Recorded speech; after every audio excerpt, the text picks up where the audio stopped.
Welcome back to Cloud Matsuri, everybody. Jeremy Graves here, and now we are going old school here on Cloud Matsuri. Well, old school by my standards. For some of you guys out there, you may have absolutely no idea what we are about to talk about, but that is not an issue because we're also going to give you a bit of an education.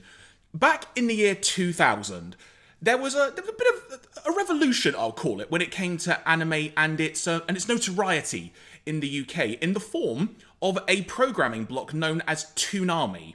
Now, it was actually back in March of 2000 when Dragon Ball Z first started airing in the UK, and then later that year in September, there was a big Toonami programming block formed on Cartoon Network that, through sort of different iterations of it over the course of the next year or so, would include Dragon Ball Z, Gundam Wing, Tenchi Muyo, and for some of you other people who like your trivia out there, it would also include Batman of the Future, known in other places as Batman Beyond.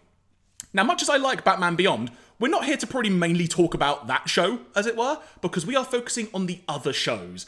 In this panel, which we are referring to as a Toonami celebration panel, because it has now been 20 years since Toonami began in the UK. Man, do I feel incredibly old saying that. But that being said, I am delighted to be joined by two very special guests. First of all, I would like to introduce Leah Holmes. Hi, my name's Leah. I'm a researcher on UK anime fandom, and this has included doing some questionnaires with how fans in the UK got into anime in the first place. And also joining us for this panel, we have a Gurinder Gurm. Hi, my name's Gurinder, and I run the company Gundam Mad. I've been around in the anime scene, talking about around over 13 years now, and still watch more probably now than I did when I was a teenager. So looking forward to this. It's genuinely really great to have both of you here, and thank you for joining me on this on what I'm sure is going to be a fun trip down memory lane for all of us involved. So, to begin with, I think we really need to sort of set the scene here, and I appreciate I've sort of given a little bit of a timeline there on how things got going. But Leah, I'm going to open up the floor to you first of all. Do you recall how you first heard about Toonami, or what your first experience or encounter with it was?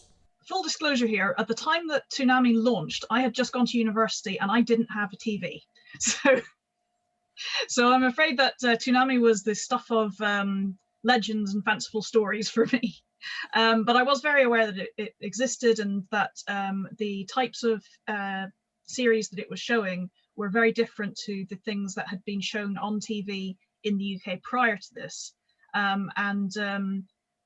I'm sure we'll talk about the actual content a bit later, but it was actually providing more diversity of titles in terms of the age group and the content matter than what had previously been seen.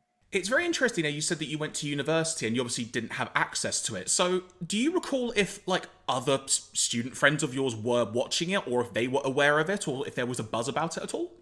A lot of the student friends I had were in student houses, whereas I was in a dorm, so things kind of worked a little bit differently for me. But the people who were in student houses and had access to, they had a shared viewing space with the TV and sometimes satellite, they would have had access to it. And I did know a lot of, not so much student friends, but anime friends who were also students at that time, had access to satellite TV and were able to watch it that way. And I believe they were watching it. There we go. And Gurinder, to turn the table to you, as it were, what was your first interaction or experience with Toonami?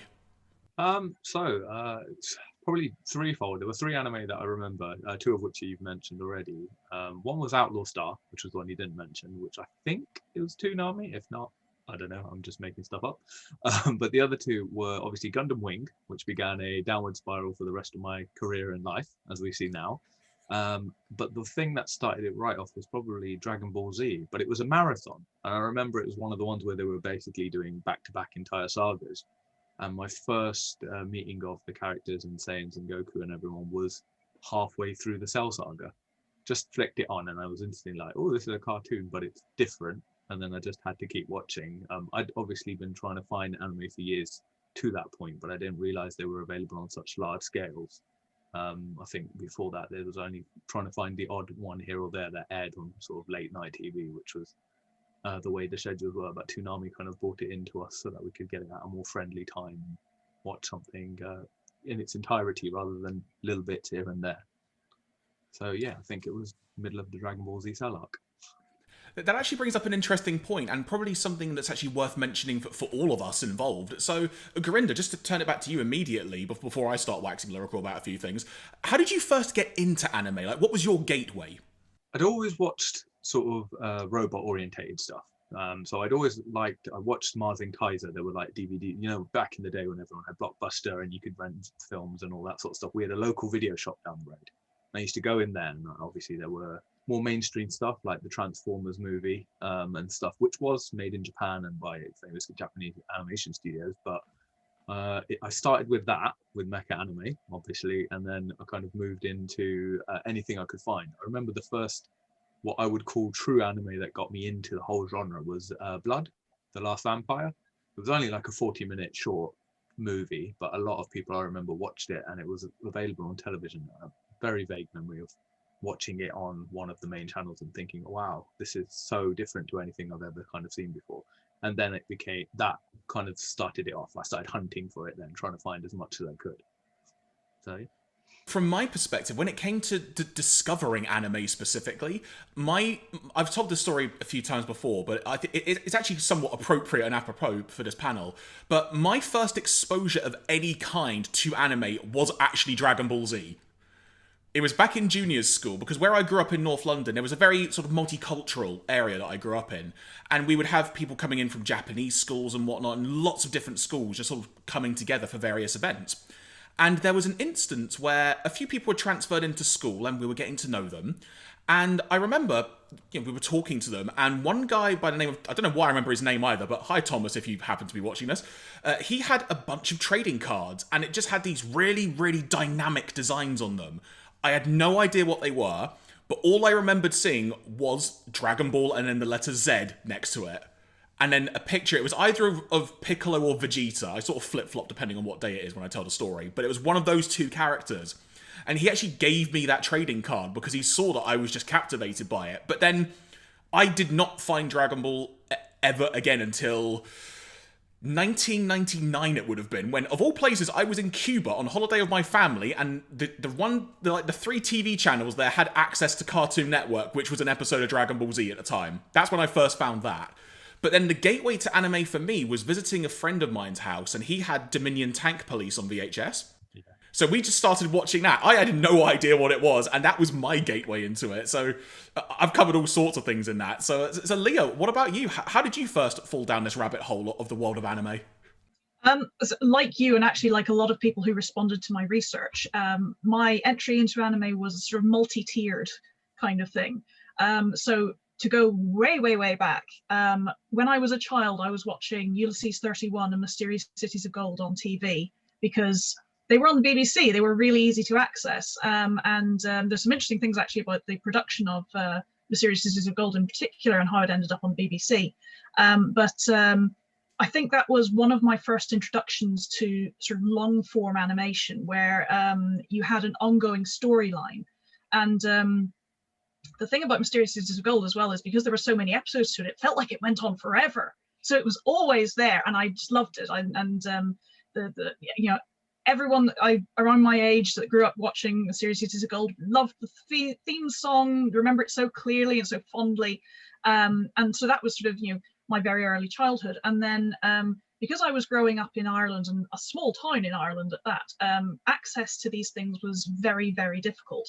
And it was by pure coincidence I picked up a video games magazine that had manga video reviews in it. And I remember just, flipping through it and getting to this page, and it was a big picture it was a promotional picture for Battle Angel Alita. And I just looked at it and went, that reminds me so much of those cartoons I used to enjoy when I was a child. And I got really interested in sort of, and just reading the descriptions and thinking, oh, these sound so interesting. But growing up where I was, it was very difficult to get hold of actual tapes. So by pure coincidence, I discovered then that Channel 4, in its Friday late night slot, or maybe it was Saturday, one or the other, was showing manga video titles. And I caught one by accident, and it was like the last 10 minutes of Tokyo Babylon. So, and I had no idea what was going on. But I was intrigued, and I thought it was really cool. And so then the next week they were showing Cyber City 080808, which was my first my first fandom maybe in anime, and from there it sort of snowballed. And again, by coincidence, I picked up a copy of a magazine that only ran for 2 issues. It was called J-Fan. And they had an article in there about an all-girls anime fan club called Anime Babes. And I wrote away to that, and I joined the club. They sent out a list of all their other members, so you could write to other people and make friends. And that was you kind of also how I discovered cosplay and how I made contact with the first people that I was friends with in the fandom, and some of whom I'm still in contact with today. And it's all really just gone from there. So yeah, like I say, it's a sort of a multi-tiered thing where you just sort of keep finding new things and adding to it. Yeah, I'd like to jump in, if I may, with what you just said about Ulysses 31. When I remember Mysterious Cities of Gold at the time, and I really enjoyed that, but I remember Ulysses 31 so much more clearly. And I rewatched that not too long ago, and the episodes still stand up today. Like, there's a sinister episode with running shadows, and I was like, the cinematography and the ideas behind anime was so involving. Just like you said, you kind of jumped on one level, and then you met people who also knew anime, and then you all started growing this little community within yourselves. And I think that community is part of what made us all love anime as well, because we all shared stuff. Some of the stuff I'd always never seen before. One of my friends recommended Ghost in the Shell, and I recommended Tame Akira, and back and forth, and we all grew from that. And I think that's a unique side of the anime thing, which you don't get as much. I mean, in wider circles, we get people recommending TV series and stuff here and there, but in anime, it's so much more passionate, and I love that about the whole thing. I think that's why we're all still fans now, I suppose. Very well said. When it comes to my first exposure to Toonami, because I appreciate I've sort of glossed over that at this point, I haven't actually mentioned it. I mentioned during my intro, it was in March of 2000 when Dragon Ball Z started airing, and to sort of delve back a little bit to when I mentioned that random family holiday in Cuba, because, you know, I might as well keep this going weird as I go along here. The episode of Dragon Ball Z that it was, I remember it really vividly, because for those who have probably seen Dragon Ball Z at this point, it's the episode in the Namek saga where Vegeta has got a giant Dragon Ball in his hand, and he just drops it in a river to hide it so no one else can find it.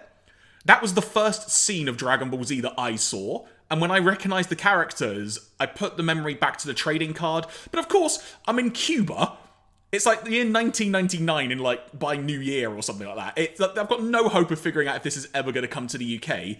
But then in March, that's when Dragon Ball Z started airing in the UK. And it originally started as an after-school block. Well, from my perspective, an after-school block for an hour. So it was 2 episodes back-to-back. And I remember just loving it. One of my best mates to this day is Chinese. He grew up reading the manga. So he would be like trying to tease me of other things that are going to happen, which I have no context of, but I'm still excited about it. And I'm just a hyperactive child watching all of this. That then led to later in the year, after having watched all of these Dragon Ball Z episodes, and then I think when they ended up getting through all of them very quickly, they then just started rerunning them. And it was one of the most painful waits in the world, having to wait for new episodes to air again. But when the Toonami block started, I remember that they had the advert. The thing about Toonami, which was really interesting to me thinking back on it, and in sort of preparation for the panel, was how creative they were when it came to the advertising. Because they had all of these unique commercials, and they had like the sort of the spaceman mascot type thing. They would use lots of rock music in there as well to advertise these different shows. And that was when I first saw any kind of footage of Gundam Wing, where I want to say one of the first things it was like Duo holding a gun to someone's face or something, because that sounds appropriate at this point from a character standpoint.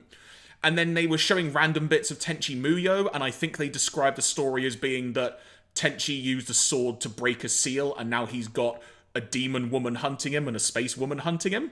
It was something random like that, but it was enough of a hook to just make me go, I need to see these. And so that after-school block just probably became my life for a while. I'm pretty sure to this day, my mother still hates me for how much I was determined to get back after school and just peg it home as fast as I could to get there. So in terms of my first exposure to Toonami, it was literally through television and then just remembering images of other things I had seen and then just joining the dots and then just becoming an avid fan and falling in love with it.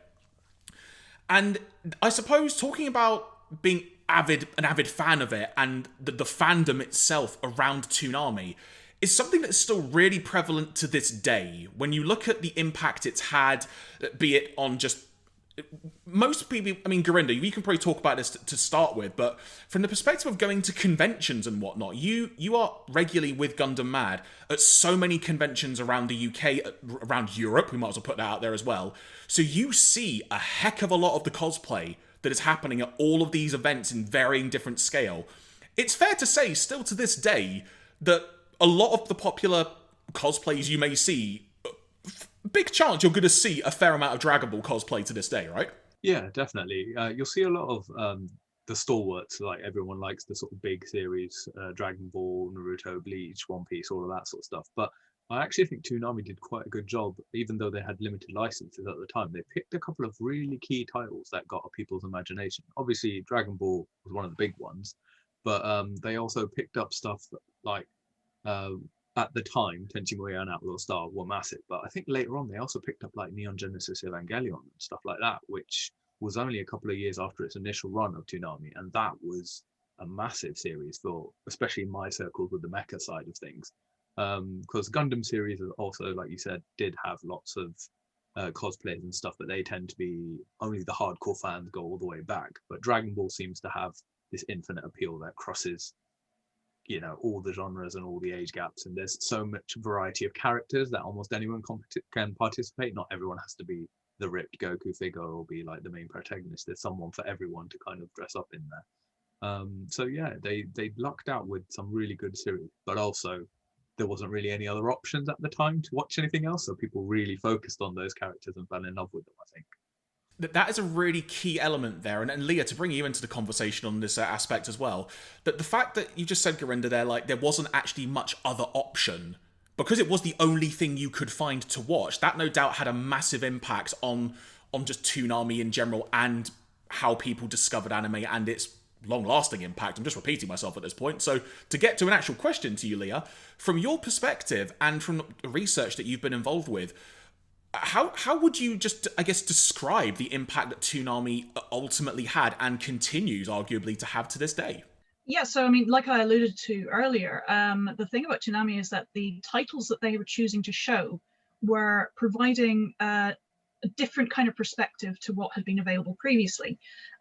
It's really easy to, when you start to look into how anime is perceived, not just within fandom, but also outside of fandom, you very easily end up with it being categorized one of three ways. There's the very hypersexual, hyper-violent 90s manga type stuff. And then there's Pokemon, kids' fare, things that are harmless and you show your children, and you don't have to worry about it too much because it's for kids. And then you have the films of Miyazaki and Shinkai and Hosoda, which are very artistic. And the problem with that is you then end up with these three kind of domains for anime, the vast majority of anime titles don't fit into any of them. So, I mean, for example, Outlaw Star, you wouldn't put into any of those categories. You wouldn't necessarily put Tenchi Muyo into any of those categories. Gundam Wing is pitched a little bit older than what you might have with a Pokemon audience. So what Toonami was doing was taking things which had more broad appeal, but which were very underrepresented in what was available at the time. And things like Tenchi Muyo, I mean, when I first saw Tenchi Muyo, it was showing on either the Sci-Fi Channel or Bravo, way back in the day, pre-Toonami. Yes, there was a distinct lack of other options for watching anime because manga still had quite a hold on the market. So a lot of the stuff that you saw on TV was stuff that had been taken from manga. Otherwise you were looking at sort of obscure satellite channels, and the other stuff that you could get on things like Sky and the children's channel, as it was at the time, was all kid orientated. So yes, one of the things that Toonami did was to take a more diverse mixture of titles and make them readily available to an audience that was very receptive to it. And the use of things like rock music, that was kind of a hangover from the way manga marketed their materials. They wanted to sort of do the sort of the cyberpunky and the super cool and rock and rebellion and all that kind of thing. And so Toonami was kind of riding on that a little bit, but it was a very effective way of marketing anime, and they just applied it to broader titles that had broader range of appeal. Yeah, one of a key detail that you brought up there was the sort of almost the age demographic that Toonami aimed for. Because from my perspective, thinking back on it, like Dragon Ball Z and Gundam, well, Dragon Ball Z is probably a bad example to say in that sense, but Gundam Wing is easily probably the oldest aimed show I watched at that time. Its themes are pretty dark and pretty complex when you consider the amount of political elements that there are in Gundam, how violent it can be at times, and the fact that this was airing at 6 p.m. or something on UK television in itself is pretty insane when you think back on it. But then Dragon Ball Z in itself was also, it's no Pokemon by any means. When you consider it from the demographic it's aimed at, it's definitely a lot more violent. And Tenchi in itself is you could describe that in all sorts of ways, really, but it's almost a polar opposite. So in terms of the adult themes, in a way, and adult themes is a very broad way of putting it, but the older themes it was presenting, it's easily some of at the time, probably again, I'm really not finding the right word here, but in terms of the age it was aiming for, that was the highest grade I had got to in my life. I lived a very sheltered childhood, let's put it that way. I was protected quite a bit, so when I discovered anime, it was kind of like a kid in the candy store in some ways. Yeah, to be fair, I can completely agree with everything you're saying there. And part of me that resonates with this was when I was growing up watching anime, the genres and the subtext of the plots were quite complicated for some of the ones, like Ghost in the Shell, Akira, stuff like that. It's a lot more cerebral than you'd expect from a kid's cartoon. And in a way, it was kind of cheeky to get around your parents, because if you were watching an animated thing on television, they automatically were just like, it's for kids, doesn't have it, so there was no censorship there. So you could quite happily be left alone to watch something, and then, you'd be watching Demon City Shinjuku or something, and then realize, oh, okay. You'd get away with quite a lot more because your parents didn't really realize it. And I think that kind of maybe was a theme that went a lot of people. It made you feel a bit more older or grown up for watching something that was clearly aimed at a slightly more mature audience, but maybe because of the way the BBFC at the time, or the British media viewed it, they thought, no, it's got to be aimed at children. And then obviously age ratings and things have become more, stricter as time has gone on, I suppose. You should see the BBFC reports from the mid to late 90s when Manga Video was just starting to release titles, and we were sort of in the thick of the return of the video nasties panic, and it's a whole chapter of my thesis. It's all in there. But yes, I mean, like I say, it was sort of the thing that Toonami was doing was presenting a more mature view of anime and a more mature content without dipping into adults only, and without going, like I say, hyper violent and graphic sex and the things that made people freak out about the manga titles, which were very explicitly selected to attract that kind of attention. So yeah, I mean, Toonami was in that way a real breath of fresh air, because it was giving you the diversity and a much better picture of what anime as a medium could do, and it was offering this to people who I think probably, I mean, I myself, I wasn't terribly interested in the super violent, super sexual stuff. So had I actually had access to satellite TV at the time, I would have been so happy to have had such a good range of intelligent and well-written, well-thought-out series that I could just watch on TV, because that was the dream. I didn't have that in the 90s when I started getting into fandom, Yeah. To be honest, I think a lot of people are spoiled now, really, for choice in what they get. I mean, they don't understand the starvation we went through to try and find something good to watch, because it was very much like, it wouldn't matter how good or bad the anime was at the time.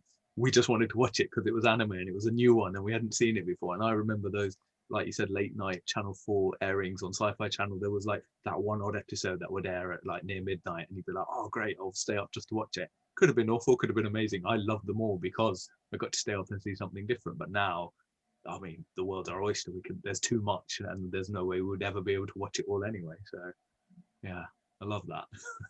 That time, it was interesting for what it was. It's really interesting just looking back on how unique that was. And Leah, also, thank you for saying the word mature, because that is the word I was thinking of when I was struggling a few minutes ago. But that really does sum it up. It was the more mature audience in mind. And it really it broadened my horizons to so much more. You were talking earlier during the panel, it was brought up like Mysterious Cities of Gold and Ulysses 31, of which I've got to say, when you mentioned Ulysses 31, the theme song has now been stuck in my head for the past 10 minutes, just putting that out there. But even they, the broad stories, it was a longer plot line. You didn't really get that when it came to, I'll just say, American or Western children's cartoons. You maybe got the odd one here and there, but most of the time it was almost an equivalent of a Monster of the Week type thing. There wasn't really a massive through line, and maybe the most you would get is they may do like a callback to a previous episode from like a year ago, which if you were a diehard fan, you would remember in a heartbeat. So it's really interesting just how much that Toonami broadened people's horizons in that sense. And when it came to its exposure and what it did in terms of its airing, from some of the research I've done, I believe that Dragon Ball Z was regularly like in the top viewing figures, particularly when there were newer episodes going on. It would rival things going on Nickelodeon and such. And it just showed the power that it was having because it was different, which is something that we have mentioned during the panel so far. Another interesting detail, which I think is worth mentioning as well, is they didn't shy away from pushing Toonami. Because sometimes when it's something different, and we were talking about how, Gurinder, you mentioned how parents back in the day may just think, oh, it's a cartoon, I don't have to worry about it. But Toonami didn't shy away from the fact that they had really cool programming. They threw it in your face, they slapped adverts anytime they could, they gave it the prime time slots. And it really shows how powerful Toonami was. When you think about some of the other things they would do, Gurinder, you alluded to it earlier, but they would hold like weekend-long marathons of Dragon Ball Z on Cartoon Network. The amount of times I have watched the Saiyan saga in its entirety just because they were doing a marathon of it on TV is ridiculous. They really, really lent into it, and then eventually I believe they started, it actually may have been from its inception, but they started repeating Toonami later in the evening as well, I believe, if memory serves. So there was actually effectively a double header of Toonami in case you missed it earlier in the day. That is how popular it got. And Leah, to turn the conversation back to you for a moment, if I may, when it comes to the impact that Toonami has had on future generations, from your perspective and from the research you've done, how much influence do you think, I'll say the legacy of Toonami, for want of a better phrase, how much do you think that has impacted people's perception of anime in the UK today? When I was doing my research, one of the things I said to people who responded was I wanted them to tell me how they discovered anime and how they got into it. There were quite a few people who were mostly in two age brackets who cited Toonami, and they were the age 25 to 29 bracket and the age 30 to 34 bracket. So quite close there. When I was actually dividing out, all my responses, I was sort of sorting into generations, and I ended up with 4 generations from the people who had responded, and I've sort of theorized a fifth. But the 25 to 29 and 30 to 34 were sort of bridging between generations 2 and 3. So I called them the hybrid generation, which was people like me who were watching things like Mysterious Cities of Gold and Ulysses 31, and things which were Japanese co-productions. In the case of those two, they were French-Japanese co-productions. And then what I've called the bridging generation, which is where you're seeing the hangover of things like late night screenings on Channel 4 and the very earliest screenings on satellite channels, and the beginning of Pokemon. Pokemon sort of kicks in much more in Generation 4, but you're seeing the beginnings, influences of it. And it was, I very often attributed this to Pokemon, but it was about the same time for things like Toonami. I just remember sitting in the foyer at Minamicon one year and just looking down at the queue for the dealer's room and just thinking, there are so many more young people here this year. There are so many girls here this year. And prior to that, I'd been going to anime conventions since 1997, and they were very male dominated, and they were largely older men who were there, and I was sort of there as a 16-year-old girl feeling very out of place. But obviously persisted with it, and then by sort of MinamiCon, probably would have been 9 or 10 or so, suddenly there were younger people, there were girls coming in, and something that I've noticed as well from continuing my research is there are now, the fandom has become increasingly diverse. So whereas the older generations are still very male dominated, there are much more girls and non-binary people, and there are more trans people.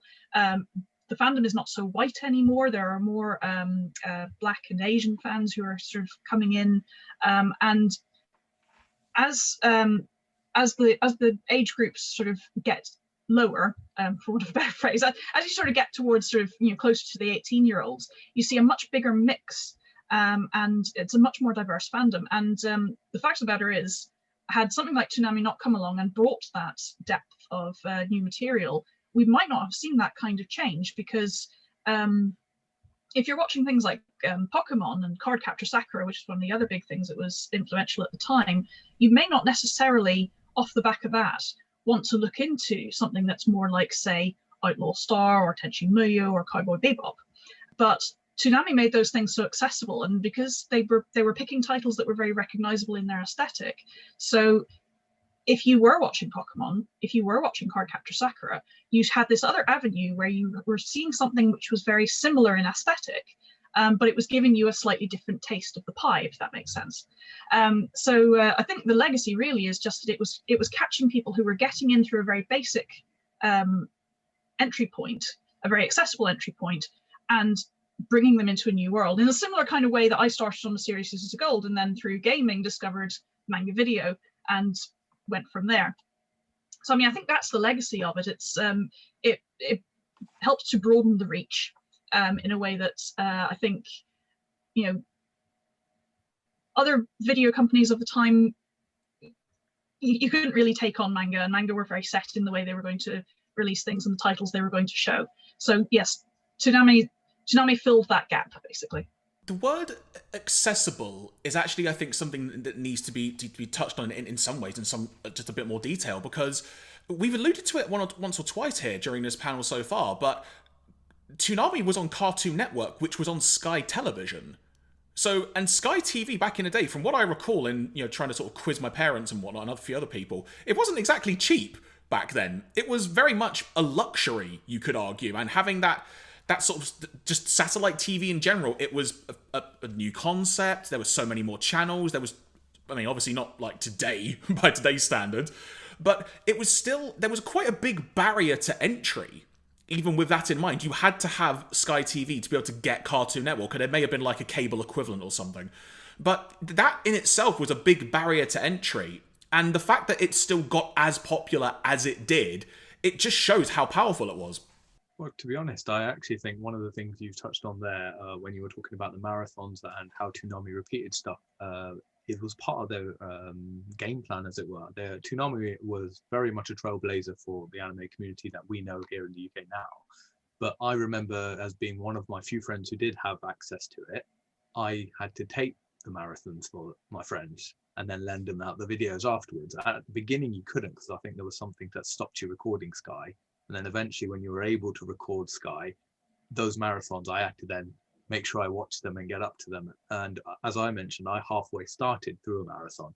So then I had to then keep watching all of Toonami to find out what was the beginning half of that arc and what have I jumped into.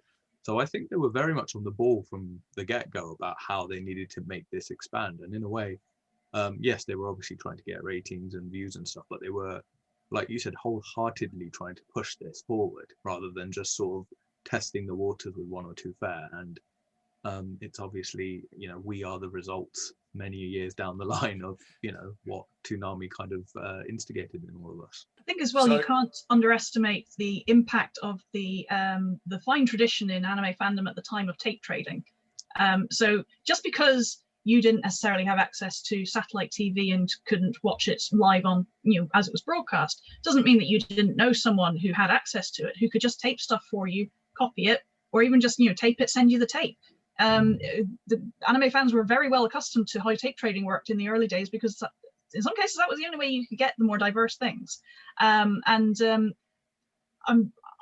wouldn't want to speculate about whether or not Toonami factored that in. Probably they didn't, but certainly I suspect that was that was something that probably took place and was probably a way of sharing around titles that people wanted to see but couldn't necessarily access. You've just mentioned that, and you've actually jogged a memory in my brain, because Gurinder, you were saying that you taped the Saiyan saga, like, for example, or a saga, and lent it to people and whatnot for your friends. I did that as well with my friends, like, because they didn't have Sky TV, so they would literally say, look, can you, like, tape them so we can watch them? And I think originally I tried to, like, record each episode each day as they aired, and I was kind, because I tried to take out the adverts, because I've clearly got too much time on my hands. But I would remember just recording so many tapes and then lending them to them. And it wasn't even, I mean, just to sort of broaden the spectrum a bit more, it wasn't even just on anime. It would be like on wrestling as well, because like wrestling was incredibly popular at that time as well. It was arguably a peak time for it as well. There were so many other things in general combined with Toonami where tape trading was just such a prevalent thing. And I genuinely not even thought about tape trading in so blooming long. That is a real blast from the past, that. So Gurinder, to turn this back to you for a second here, when you were taping all of those episodes of television, were you kind to your friends? Did you try and remove the adverts? If I was keeping the tape for myself afterwards, yes. If it was something that I was going to give to a friend, and especially a particular friend who I knew would not return it, no, I would wait for the weekends where they were going to do the entire marathon. And I do remember thinking the adverts were like constant in those. They were like literally advertising, this is what's about to happen in about 5 minutes time, but we'll just give you a preview now. Okay, here's the actual episode. But that was a joy, and I was like, well, you know, I'll try sometimes, but yeah, if I'm not getting this back, you can just watch what I had to watch the first time too. Leah, just to actually touch on the tape trading a little bit more, because it's genuinely an element I've not actually really ever considered when it comes to potentially Toonami's growth. From what you've heard from other people in your research, was tape trading a very big part then of arguably why Toonami grew so much? I mean, I'm having to speculate a little bit when it comes to Toonami, because no one in my research specifically mentioned getting tapes from their friends, but certainly when I was getting into anime in the first place, and when I first started going to conventions, and when things like the London Anime Club was still in existence and they had their tape library, for a lot of anime fans in the UK, the way that you saw new things was through tape trading, and very often they weren't great quality. My first boyfriend sent me tapes that he'd copied of Macross 7, and I spent a long time thinking this is a very colourless show. Because you were getting 7th, 8th generation tapes, and the wasn't always the best quality. So to this day, I'm a little bit startled when I see Macross 7 art and it's got color. But I mean, it's just that it was a facility that we were all used to, and if you didn't have the facility yourself to copy the tapes, you'd know someone who did. So I want to watch this. I want to watch Sailor Moon in Japanese. Okay, I have no way of getting that for myself, but I have friends who have copies of the tape, and they know how to copy from one tape to another. And there were plenty of pen pal networks, and a lot of anime fans. So if you knew one lot of anime fans, you kind of knew all of them.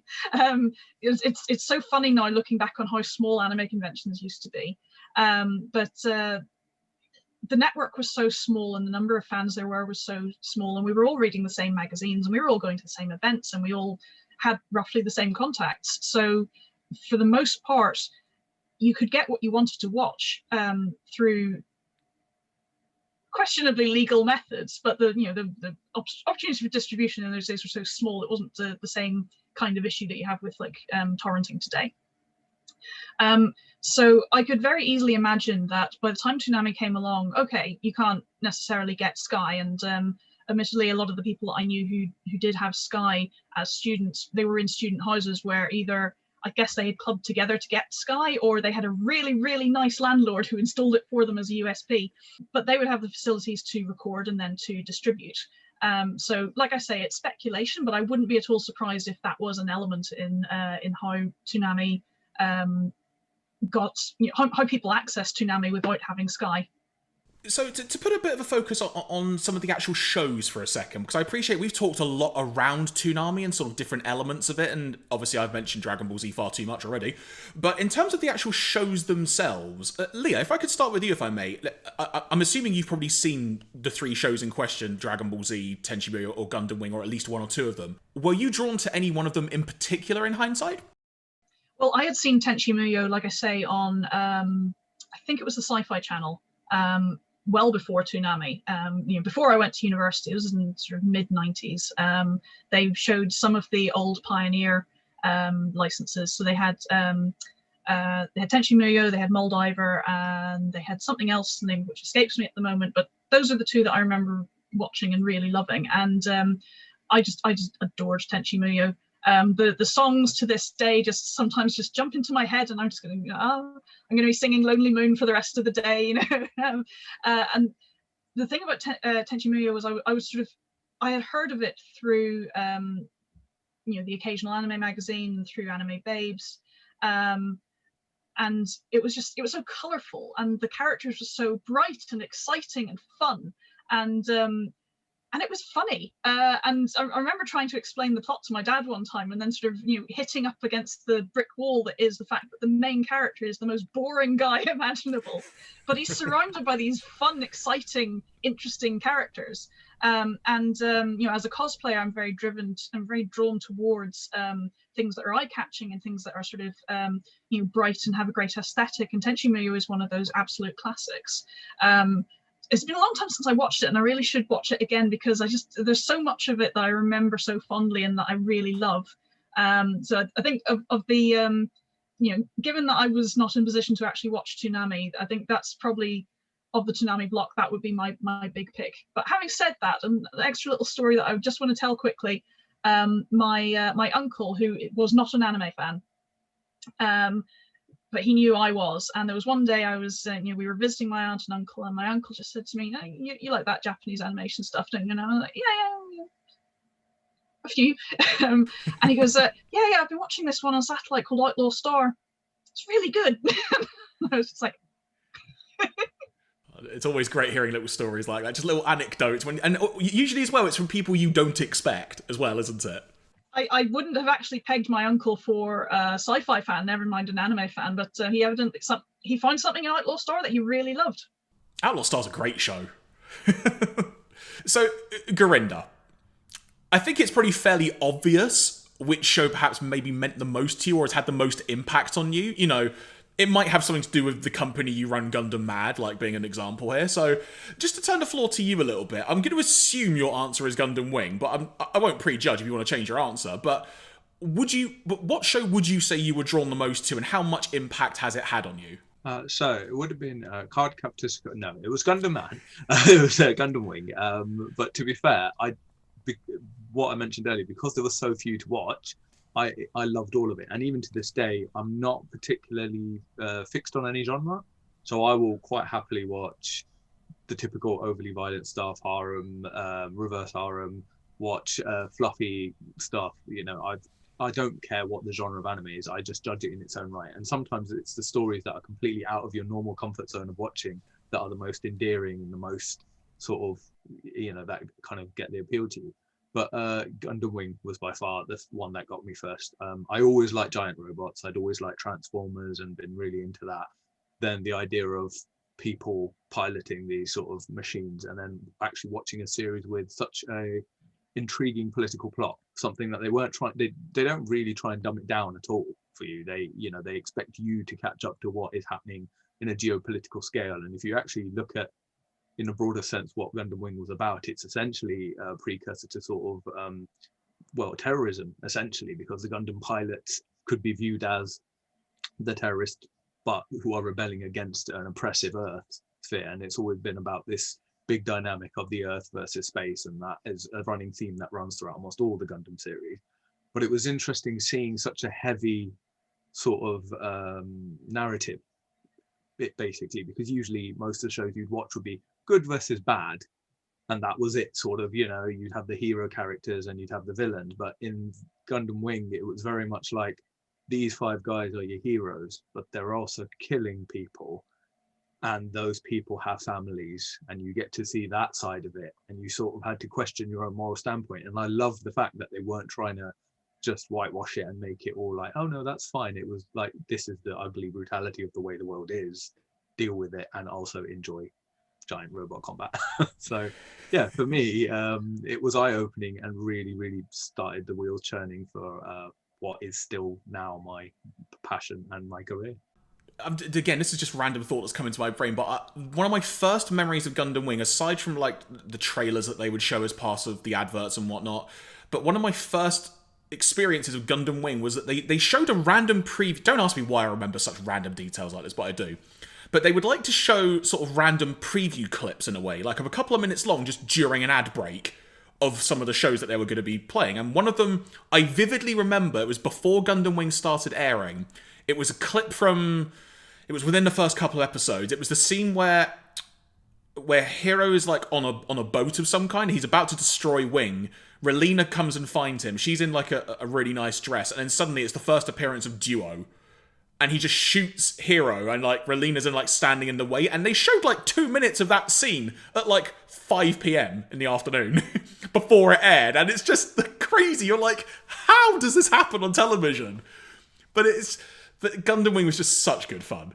I think something as well that gets missed about Gundam Wing, and it's very easy to miss this, but it actually had quite broad appeal across sexes, because you had the giant mechs and battles and stuff, which you might associate more with being the thing that appeals to men, but the number of women who also really engaged with Gundam Wing, and it may very well have been pretty boys, but evidently they were finding something to keep them there beyond just look at the pretty boys.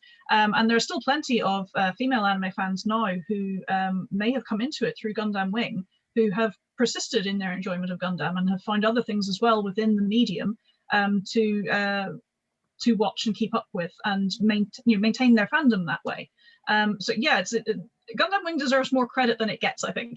Oh, definitely. I think it's a lot of people kind of poo-poo it now because there's so much more out there, but you kind of forget that it started a lot off for this country in terms of liking that style and genre of anime.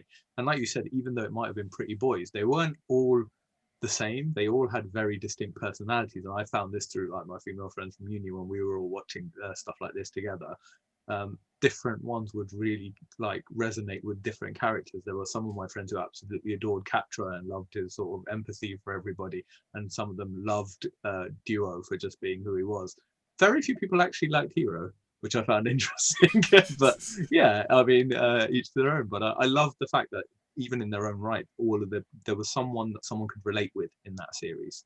And that was, I think, made it quite interesting, because a lot of the other Western cartoons or stuff didn't have a broad group of characters for you to resonate with. It was always usually like the main 2 good guys, 3 good guys, and then a plethora of bad guys that they worked their way through. Whereas these series allowed you to have sort of maybe 5, 10 archetypal main characters that you could kind of build around and think, oh, I really want to know this person's story. I know there's a bigger thing going on, but I'm now emotionally involved with this person, so I need to see where this goes. And I think that is kind of what anime helped bring to the world, and Gundam Wing does that really well. And another big detail about Gundam Wing, you guys have all alluded to it there, but like, not just the male characters, but the female characters in Gundam Wing are strong females. You look at Relena and how she grows as a character from the first episode right through to the end of it.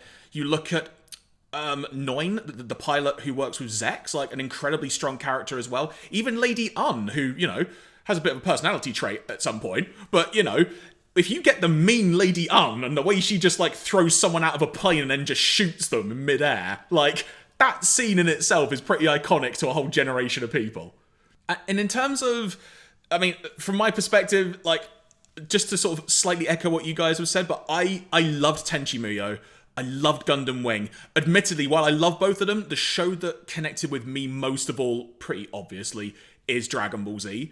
And I think the reason that it connected with me so much is partly because my best mate was kind of teasing stuff that was going to happen, so I felt a lot more involved with being able to talk to someone about it. Almost kind of like when you get to talk to your friends today about stuff that's being aired every week online or whatever. I had that with my best friend, and he knew stuff that was going to happen, which was torture most of the time. But the other thing as well is that I grew up loving superheroes and comics. Like X-Men is my all-time favourite comic, just in general. And I think because this almost felt like an overpowered version of X-Men in my child brain, I think that's why I connected with it the most, because it was just people with ridiculous powers, big fights, random explosions, people can shoot fireballs, just like so many random things. I think that's why I connected with it the most, but I echo everything that you guys have said as well. Like, each show is really, really good. And of course, shout out to Batman of the Future as well, because I blooming love that show as well.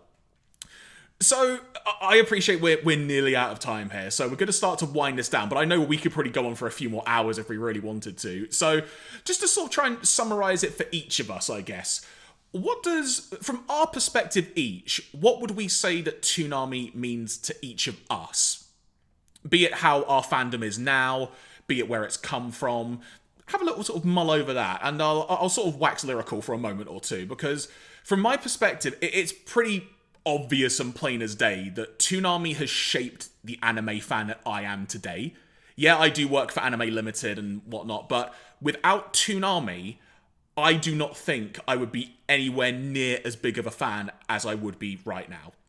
Yeah, I mentioned my friend had the Dominion Tank Police videos, and I kind of had a little bit of an inkling of anime, and I'd seen little bits or been exposed to things, but it was Toonami that was my gateway, my true gateway, where I had a source of it pretty much every single day. I had my best mate who I could talk about it with, and it really connected me, and just it just broadened my taste in what to watch in general. And we mentioned the word mature, which is the key word here that I couldn't remember earlier. But without a show like Gundam Wing being as directly blunt as it could be at times, I don't think I probably would have understood a lot more when it came to just the general landscape of the world.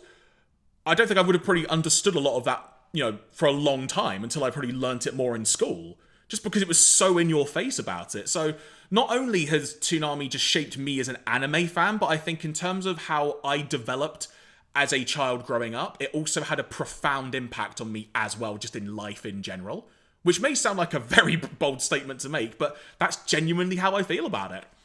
So, Leah, to turn this question to you now, what would you say from your perspective?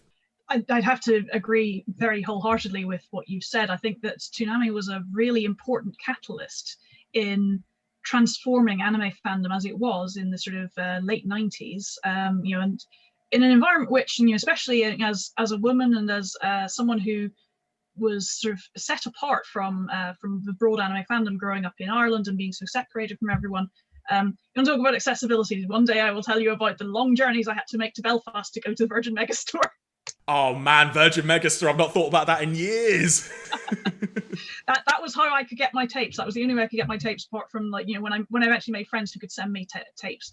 But because it was so masculine, and because it was so sort of sex and violence, and you had to be very persistent in the 90s if that wasn't your sort of thing, but you were interested in anime. And Toonami, along with the success of Pokemon and Cardcaptor Sakura, just really acted as a very powerful catalyst to open up anime as a medium, and to grow the audience, and to reach out to people who discovered that they really enjoyed it, but who might not necessarily have done that if all they had access to was Fist of the North Star and Violence Jack and the manga video titles. So, and like I say, it was sort of from the early 2000s that I started to notice, and was borne out in my research, just how much more diverse anime fandom is now, and the fact that there are more women, the fact that there are more fans who are not white, the fact that there are people who there's actually quite a large number of transgender people who are anime fans, and it's an impressive level of diversity. And I think honestly, it is things like Toonami offering that broader spectrum and that more mature material without being sort of crass and unpleasant, that really brought in a lot of people to the fold, so to speak. And it's those fans who grew up on that who have gone on to shape how anime fandom is now. And these are the people who are running the conventions now, running the popular websites, going into companies like AllTheAnime. And as well, from my perspective, after I got out of university, it was because I'd worked on a fanzine and because I knew anime that I started working on SFX magazine. So we're the people who are sort of coming up and having our opportunity to shape the experience that the fans coming up are getting. And I think that's the big impact of Toonami. Gurinder, turning it to you now. Yeah, I mean, I think you guys have pretty much said it all in terms of, I will definitely mirror what you said. It was a grassroots sort of campaign by Toonami to get us all involved. I definitely agree with what Leah said about the influence of how it started getting everybody to have access to way more than they would have actually chosen to do. Because I was starved to try and get hold of any episodes I could here and there, but because it was all presented to me so early on, I got to watch genres and see titles that I wouldn't have necessarily sought out myself, but appreciated them for what they were, which I think rounded me off as an individual of loving all genres of anime as I grew up. But also, like you were saying, the links and the difficulty in trying to find sources of anime at that time meant the fans were very close-knit community, and we all had something to sort of strive towards together. And I think that friendliness and that sort of camaraderie that exists to this day in the anime community is part of why it has grown in such a positive way, why it's so inclusive, as you were saying, with transgender people of all sorts of different diversities and ages and ranges. It's because the fans who grew up had to work together and were all passionate about something that they all cared and loved about, and that's kind of that feeling has gone on. Obviously, the bigger something gets, the more negativity can come into it, but I think anime started at such a positive place that generally the fandom is such a lovely place to be involved in, that I think that's why it's such a good thing, and Toonami is responsible for that. They began something, obviously they were trying to make ratings figures and everything, but because they were very smart about it and they tried to not dumb it down, they tried to not just go down the one route and just focus on one genre, they brought together a lot of people and created something very special. And on a more specific note, to me, it's dedicated the entire sort of curve of my life, really. It's what I do day in, day out now, and it's everything I do is based around it, and it would never have happened had I not watched all of Gundam Wing all those years ago. I think as well, if you think about it, the Toonami block was quite a safe gamble for Cartoon Network, because they had plenty of shows which they knew were going to do well, because Cartoon Network and plenty of kids were going to watch Powerpuff Girls and Dexter's Laboratory and the other things that they were showing, which were more sort of kid orientated. But just dedicating a little block to showing some stuff which they thought may have an appeal, but if it didn't, then no harm, no foul. And I think that's genius if you think about it. That's a really good way of getting a foothold in without sacrificing too much in the process. Yeah, I also think, just thinking about what you said there, you could imagine as well that like brothers and sisters may have bonded because they could watch a show like Dexter's Lab beforehand, and then suddenly it's Dragon Ball. When you have sort of two different age groups, perhaps, or if there's a couple of years difference between a few brothers and sisters, it may have bonded so many families, for all we know, as well. I love your romanticized view of that, Jeremy. Never lose that spark, my friend. So I guess with that being said, to both of you, any other closing thoughts we want to share or just put out there before we wrap up properly? The only one I would say is, I think it was also on Toonami, but one of my most favourite shows, which was a little bit later but part of that arc and still got me into the wider genre of Japanese cinema and everything, was Samurai Jack. That was one that I also really, really like. And when what you mentioned with the rock stuff, I remember with the advertising campaign, they remixed the album for Linkin Park and put that in the trailers for it, and it just made me like desperately want to watch it. I think they had a great PR team, basically, because they really thought about how to reach out, and hopefully more modern iterations and things are yet to come, so that we can keep following this and it keeps growing, and yeah, we get a new wave of people growing up on whatever the next generation of Toonami is. I think Samurai Jack was a bit of a masterstroke as well, because I think that's possibly like one of the first kind of conscious hybrid cartoons. As opposed to being a sort of Franco-Japanese co-production, it had this look almost of an anime, but it was also recognizably a Western animation. And I think that made for such an easy conduit. I think it was so easy to transition from Powerpuff Girls to Samurai Jack to Dragon Ball Z. That was a bit of a masterstroke for them as well, I think. We could do a whole panel just on Samurai Jack, to be quite frank. Definitely. But Leah, Gurinder, it has been absolutely fantastic having you both here as part of this panel. Thank you so much for joining us here on Cloud Matsuri. Thank you. Thank you.